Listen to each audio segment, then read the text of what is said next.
계속해서 대전, 세종, 충남 소식입니다. 장거리 출장을 가자고 택시에 탄 뒤 기사들로부터 수천만 원의 금품을 훔친 남성이 경찰에 붙잡혔습니다. 운전에 도움이 될 거라며 기사에게 건넨 피로회복제에 수면제가 들어 있었습니다. 박선진 기자입니다. 한 남성이 여행 가방을 끌고 방을 빠져나옵니다. 전날 울산에서 50대 택시기사와 함께 올라와 이 모텔에 묵었는데 혼자만 떠난 겁니다. 함께 온 택시기사는 이 남성이 피로회복제라며 건넨 음료를 마신 직후 잠에 빠져들었습니다. 수면제가 들어있었던 겁니다. 사건이 일어난 모텔 근처입니다. 피의자는 출장에 동행해 운전을 해주는 조건으로 하루 30만 원을 제시하고 대전의 한 모텔에 도착해 범행을 저지른 것으로 알려졌습니다. 기사의 휴대전화와 신용카드를 훔친 남성은 대전의 한 유흥업소에서 200만 원가량을 사용했습니다. 나흘 전에도 울산에서 경기도 남양주까지 온 택시기사를 같은 수법으로 재운 뒤 신용카드를 훔쳐 휴대전화와 노트북 같은 전자제품을 1,000만 원어치 넘게 샀다 되팔았습니다.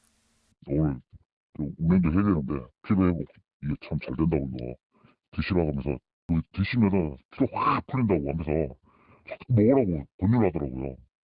그래서 나는 이때까지 의심 없이 이 남성은 평소 피해자의 택시를 이용하며 기사들과 친해진 뒤 범행을 저질렀습니다. 좋게 보면 서로 간에 호의잖아요. 호의인데 이렇게 범행에 악용될 수 있으니까 진짜 한 번 정도는 더 경각심을 가지셔야 되지 않을까. 전과 27범의 이 남성은 강도와 사기 등의 혐의로 검찰에 구속 송치됐습니다. MBC 뉴스 박선진입니다. 세종시로 이전하는 기관이나 입주기업 종사자들을 위해 시행됐다가 폐지된 주택특별공급제도를 악용한 사례가 감사원 감사에서 무더기로 드러났습니다. 감사원은 국회의 감사 요구로 세종시에서 특별 공급된 주택 2만 5천여 가구를 점검한 결과 대상 기관 소속이 아니거나 주택 재당첨 제한 기간에도 당첨되는 등 부적격 당첨자가 116명에 달했고 이 가운데 3분의 2에 달하는 76명은 분양 계약까지 했다고 발표했습니다. 부적격 사례는 토지주택공사 LH를 비롯해 공정거래위원회와 교육부, 환경부 등 다양한 부처에 걸쳐 있었고 부처에서 발급하는 특별 공급 대상 확인서를 위조한 사례도 적발됐으며 감사원은 관계 부처에 4명의 징계를 요구하고 국토부에 조치를 통보했습니다. 지역에서도 코로나19 확산세가 심상치 않습니다. 최근 일주일 사이 2배 가까이 증가했는데요. 여름 휴가철을 지나고 나면 전국적으로 다시 하루 최대 20만 명 규모의 재유행이 올 거라는 전망이 나오면서 자치단체들도 방역에 비상이 걸렸습니다. 김태욱 기자입니다. 야외 마스크 착용 의무가 해제됐지만 30도를 웃도는 폭염에도 시민 대부분이 마스크를 쓰고 있습니다. 한 달 전 지역의 코로나19 확진자는 1,000명대를 찍은 뒤 꾸준한 감소세를 보였지만 최근 일주일 사이 확진자가 다시 2배 가까이 늘었습니다. 확진자 규모만 놓고 보면 한 달 전 상황으로 돌아간 겁니다. 일주일 사이 2배 증가, 이른바 더블링 현상은 폭발적인 감염 확산의 전조로 읽히는데 전문가들은 사실상 코로나19 재유행이 초읽기에 들어갔다고 분석합니다. 당초 7월 달에 8천에서 10,000명 수준으로 예측되었지만 오늘 그 수준이 더 빨리 2배 이상으로 발생을 해서 좀 더 지켜봐야겠지만 재유행의 불씨가 될 가능성이 높아졌다고 볼 수 있습니다. 여름 휴가철 이동량 증가에 백신 효과 감소, 느슨해진 방역 수칙이 확산 증가의 원인으로 꼽힙니다. 정부가 올 가을쯤 하루 최대 20만 명 수준의 코로나19 재유행을 예상하면서 자치단체도 방역 대책 마련에 바빠졌습니다. 15만에서 20만 명 정도 지금 예측을 하고 있는데요. 이 기간이 조금 빨라진 그런 느낌이 있습니다. 원수도 의료기관을 현재 155개소에서 8월 말까지는 200개소로 이렇게 확대할 계획을 가지고 있습니다. 전문가들은 코로나19는 아직 끝나지 않았다며 면역 효과가 떨어진 60살 이상 고위험군을 대상으로 한 4차 추가 접종과 마스크 착용 등 생활 방역에 고삐를 당겨야 할 시점이라고 지적합니다. MBC 뉴스 김태욱입니다. 코로나19가 재유행하면 가장 타격이 큰 분들, 바로 소상공인일 텐데요. 이런 소상공인을 속여 억대의 사기 행각을 벌인 일당이 경찰에 붙잡혔습니다. 코로나19 경영난으로 점포를 내놓은 소상공인들을 상대로 권리금을 더 받게 해주겠다고 접근했습니다. 보도에 이승섭 기자입니다. 충남 홍성에서 가게를 운영하는 이모 씨는 지난해 4월 서울의 부동산 업자라는 전화를 한 통 받았습니다. 1년 전에 내놓은 가게를 인수할 사람이 나타났는데 감정평가를 받으면 시세보다 권리금을 더 받을 수 있다며 비용을 요구했습니다. 98만 원 입금했고요. 요거 아까 제가 약속드린 대로 5천으로 평가해드릴 거고요. 그런데 두 차례에 걸쳐 300만 원을 넘긴 뒤 연락이 끊어졌습니다. 1년 넘게 내놓고 싶어서 계속 를 이용을 했으니까 마지막 돈 보낼 때까지는 한 번도 의심을 안 해봤어요. 경찰에 붙잡힌 두 개 범죄 조직은 지난해 4월부터 1년 동안 생활정보지 등의 점포를 내놓은 소상공인들에게 사기 행각을 벌였습니다. 공인중개사나 감정평가원 직원을 사칭해 권리금을 올려주겠다며 감정평가 비용이나 보증보험료 등의 명목으로 돈을 받아냈습니다. 지금까지 확인된 피해자만 전국에서 72명, 피해 금액은 4억 원에 달합니다. 이들은 구직자들에게 일자리를 소개해주고 급여 계좌를 만든다고 속여 대포 통장을 확보해 범행에 이용했습니다.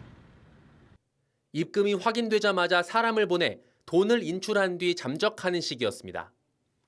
정상적인 공인중개사는 감정평가를 요구하지 않습니다. 이를 요구할 때는 각별한 주의가 필요합니다. 경찰은 두 개 범죄 조직의 총책 등 4명을 구속하고 범행에 가담한 66명을 불구속 입건해 검찰에 송치했습니다. MBC 뉴스 이승섭입니다. 보름 전 우리 손으로 만든 발사체 누리호가 성공적으로 쏘아 올려졌는데요. 이제 달 탐사에도 처음 도전을 합니다. 디데이는 다음 달 3일인데요. 역시 독자 개발한 최초의 달 탐사선 다누리가 준비를 마치고 오늘 미국에 있는 발사장으로 출발했습니다. 김윤미 기자입니다. 태양 전지판에 접은 채 출발을 기다리고 있는 우리나라의 첫 달 탐사선 다누리. 우주 방사능 같은 가혹한 우주 환경으로부터 보호하기 위해 검은색 단열재로 온몸을 감쌌습니다. 다누리가 드디어 특수 컨테이너에 실려 발사장이 있는 미국으로 출발했습니다. 오는 7일 발사장인 미국 플로리다주에 있는 우주 군기지에 도착한 뒤 다음 달 3일 발사될 예정입니다. 이송 중에 생겼던 문제가 있는지 없는지를 점검을 해야 되기 때문에 이상이 없으면 연료 주입, 그다음에 발사체의 결합, 그리고 저희가 발사 이런 단계로. 미국 스페이스X의 로켓에 실려 발사될 다누리는 달 궤도까지 사흘 걸리는 지름길 대신 150만 킬로미터를 돌아가는 넉 달 반의 긴 여정을 선택했습니다. 태양 쪽에 있는 무중력 지점까지 갔다가 지구와 태양의 중력에 이끌려 달에 도착하는 방식으로 연료를 크게 줄일 수 있습니다. 달에 도착하는 시점은 오는 12월. 그때까지 다누리와 교신하며 길잡이 역할을 해줄 초대형 안테나도 준비를 마쳤습니다. 직경 35m, 무게 700톤에 달하는 국내 최대의 심우주 지상 안테나입니다. 최대 지구하고 멀어지는 거리가 한 150만 킬로미터가 되는데요. 그 먼 거리에서도 이제 통신이 가능하도록 큰 안테나를 이용을 하여서 고해상도 카메라를 비롯해 6개의 탑재체가 실린 다누리는 1년 동안 달 상공을 하루 12바퀴씩 돌며 자원을 조사하거나 착륙 후보지를 찾고 우주 인터넷 기술도 검증합니다. 2030년 초반에는 달 착륙선을 보낼 계획입니다. 우리 발사체로 우리 달 착륙선을 보낼 수 있을 것입니다. 한국형 발사체 누리호가 완벽하게 올려졌고 달 탐사선도 예정대로 성공한다면 더 먼 우주, 심우주를 향한 대한민국의 도전에 탄탄한 밑거름이 될 것으로 보입니다. MBC 뉴스 김희입니다. 이장우 대전시장이 취임 후 첫 확대 간부 회의를 열고 큰 성과를 낸 부서는 팀원 전체 승진 등 파격 인사 시스템을 도입하겠다며 일자라는 공직문화 조성을 강조했습니다. 이 시장은 사업비 2배로 논란이 된 트램의 경우 모든 문제를 해결할 때까지 조직 변경을 하지 않겠다고 했으며 호남고속도로 유성IC 구간 지하화와 도심 상습 정체 구간에 대한 정밀 대책 마련도 주문했습니다. 또 노잼 도시 탈출을 위한 보문산 관광 인프라 확충과 축제 활성화, 청년 주택과 일자리 문제 대책을 마련할 것을 주문하고 오는 9월 일하는 공직문화 조성을 위한 조직 개편을 단행하겠다고 덧붙였습니다. 충남도가 오늘 국회에서 지역 국회의원들을 대상으로 정책 설명회를 열었습니다. 김태흠 충남지사는 지역 국회의원들과 만나 서해선 경부고속선 연결, 원산도 해양레포츠센터 조성 등 50여 가지 지역 현안 사업을 설명하고 국비 확보와 지역 발전 방안을 논의했습니다. 김 지사는 이어 권성동 국민의힘 원내대표와 김성환 더불어민주당 정책위 의장을 만나 지역 현안 사업의 지원을 요청했습니다. 카이스트의 한 교수가 대학원생들의 뺨을 때렸다는 폭로가 나오면서 논란이 일고 있습니다. 사건 발생 2달 가까이 지났지만 아직 해당 교수는 징계 등 어떠한 조치도 받지 않았습니다. 윤웅성 기자입니다. 카이스트 학생들이 이용하는 SNS에 지난 1일 올라온 글입니다. 한 교수가 자신의 연구실 소속 대학원생들의 뺨을 때리고도 버젓이 학교를 다니고 있다는 내용입니다. 이 글이 올라온 직후 해당 학과의 학과장은 교수가 잘못을 인정했다며 사과문을 냈습니다. 지난 5월 교수로부터 폭행을 당한 것으로 확인된 학생은 2명. 그런데 정작 교수는 2달 가까이 어떠한 징계도 받지 않고 학교에 계속 나왔습니다. 학과 측은 지난달 초쯤 사건을 인지했지만 자체 조사를 거쳐 피해 학생들을 다른 연구실로 배정하는 등의 시간이 걸렸다며 지난달 말에야 이들을 분리 조치했습니다. 학교 측은 이번 주 안에 인권윤리센터에서 조사해 교수를 무관용 징계할 계획이라고 밝혔습니다. 카이스트 대학원 총학생회는 학교의 재발방지 대책과 가해 교수의 공식적인 사과를 요구했습니다. 전체 연구실, 전체 원우를 대상으로 이러한 사건이 없는지 전수조사를 한번 해달라고 해서 해당 전수조사 또한 실시하기로. 연구활동을 비롯해 대학원생의 졸업과 진로에 절대적인 영향력을 갖고 있는 교수의 갑질 논란은 어제 오늘 일이 아닙니다.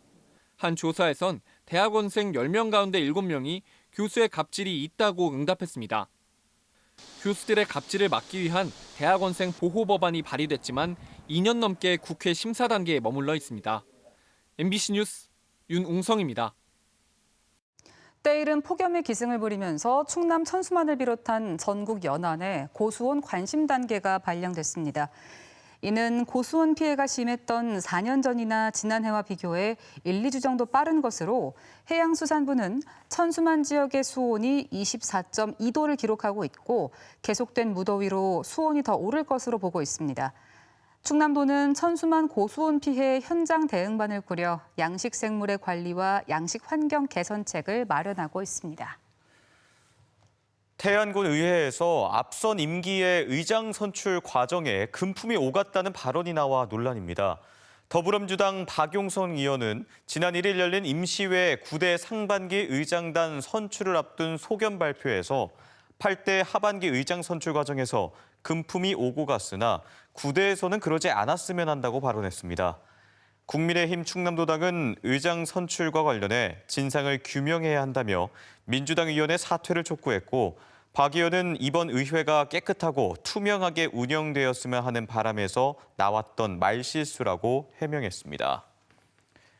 세종시 의회 의장단 구성을 놓고 불만을 품은 국민의힘 소속 시의원 7명이 개원식에 불참하며 파행을 빚은 가운데 세종자치시민연대가 성명을 냈습니다.